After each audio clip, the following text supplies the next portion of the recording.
Deməli 27 gün 2 yaş. 27 gün 2026 2 yaş. 9 ay. 20. gün. Ne oynuyoruz? Burada. Tapıyorum. Bu hardadır? Burada. Açıyorum. Aşağı. Hı. Ha, at at. Ooo, alkışlar da. Aferin. Buyurun burada. Ha.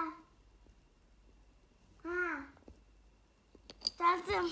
Deyir ki, yəni yellənmə. Hoppanma. Onu demək istəyir. Hə.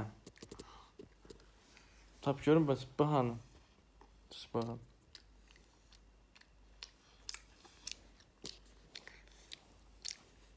Maçıldatmadan ye. Bunda. At bilmirəm mən. Sən aç. Açıyorum aç. Yok tusbağaydı. Bunu basırdın değilsin. Bunu yok böyle. Bu tilki. Hı. Bakalım tilki. Diye buradaymış tusbağa. Yok bu yok. Yok bu yok.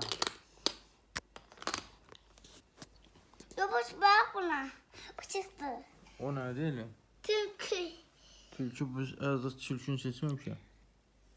Sizden. Tülkü buradadır. Tülkünü hiç seçmemişik biz. Ha dedi buradadır. Biz bunu demedik, biz bunu soruştuk. Ha bunu tap görüm. Burada. Ay sağ bayaq göstərdim çünki. Gətir qoy onu ora. Çıktı. Ha ay sağ ol. İndi birini tülküyə qoy, birini də ora qoy. Birini də bura qoy. Tülkünü də tap gör deyək hoca. Yaxşı. Bunu tap görüm. Burada. Bilmirəm mən. Yox. Çıktı. Çıxmadı. Bu nerede? Bu hardadır tap da? Səncə? Aferin. Yo o itdi. Budur. Hani? Sən üzünü səhv qoymuşuq da ona görə rahat görəmirsən. Ay sağ ol. Və bir dənə də papuqayı da tap. Bəsdir.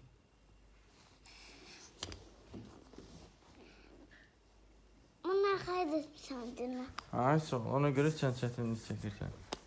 Gəl bu yana. Yanımda otur bax. Yanımda otur bax. Bana bak. Hə, tez birini də denən. Ha. Bana bak.